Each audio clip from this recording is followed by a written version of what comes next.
you can get really good at doing open houses, which I think is awesome. Those are people you don't know.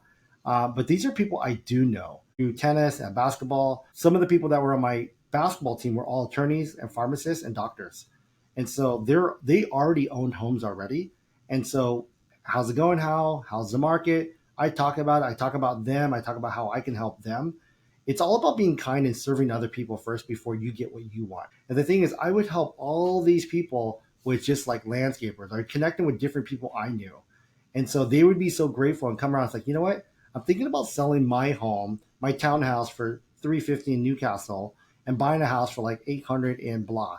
I was like, that's awesome. I'd love to help you. It wasn't ever a conversation in the beginning. It was always a conversation like sometimes the second or third time around. The first couple of times, we're just talking about the game, talking about life, talking about sports, and then real estate would come up later. I never made real estate a priority. They would make real estate a priority once we became better friends. You got to earn that trust first. And I'm pretty sure they already had agents that they were working with, but it's also, you guys know this too. It's always about being in the flow of things before you can actually get the business. And that was always been my thing. I would just like to be out with other people, having a conversation, having a meaningful conversation, because in this business, it's relational, not transactional. And I think that's what most people think. It's like, hey, who do you know that's buying or selling? I never went in with that approach at all. It's never been me. Never has, never will, to be honest. When it comes back to online leads, so I have a process also. So for every 5 leads you get, you're setting at least 4 appointments. You're going out on 3 showings. You're writing up at least 2 offers and you're getting 1 accepted. So your goal is to convert 1 out of every 5. And that could be any online, that could be even an open house lead. Like if you're doing an open house for 2 hours and you get 10 clients in, like your goal is to try to get at least 2 clients. And so, one weekend, potentially you can get, if you're doing 2 open houses, like 4 clients in 1 month, you're getting 16 clients. That's about 180 clients a year. You convert like 10 or when it comes back to online leads. So I have a process also. So for every 5 leads you get, you're setting at least 4 appointments. You're going out on 3 showings. You're writing up at least 2 offers and you're getting 1 accepted.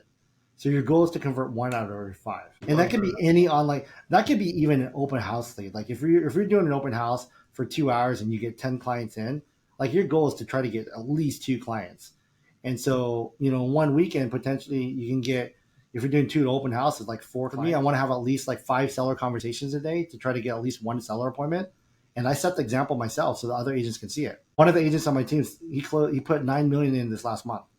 I go, that was incredible. You have to praise other people for what their accomplishment. And it's not the results. It's the journey along the way. Like, hey, you just got that listing appointment. Hey, you just got it signed. Hey, that's awesome that you got this. You got the seller to stage the house, and it was like $4,000 or $5,000, and you didn't pay for it.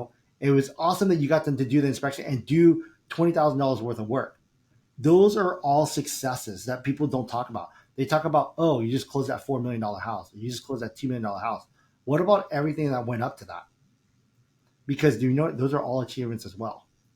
I asked my daughter the other day, she's 8 years old. I go, would it be better for me just to give you the stuffy or for you to win it in the, where you have the claw machine?